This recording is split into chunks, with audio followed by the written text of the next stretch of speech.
Welcome to Burlap Teachers. Enjoy the video.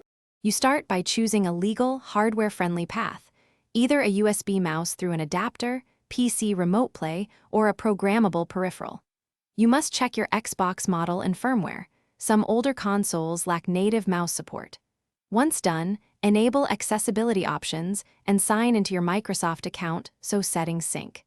Make sure purchases and matchmaking restrictions are set correctly. This groundwork prevents wasted effort and explains why each later step relies on a compatible connection and account state. Now you implement the chosen method.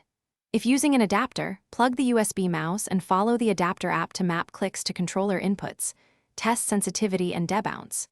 If using PC remote play, install the Xbox app, connect to your console, then run a PC autoclicker while ensuring low latency. Use wired networks. For programmable peripherals, load a tested script, set a safe repeat rate, and bind it to a profile. You do this to ensure reliable timing and to avoid misfires. Finish by running extended tests in practice or offline modes so you can observe behavior under real conditions. You should adjust repeat rate, dead zones, and power saving settings to prevent dropped inputs. Small changes often fix jitter. If things go wrong, first swap USB cables and reboot devices, then check firmware for the adapter, mouse, or console and update.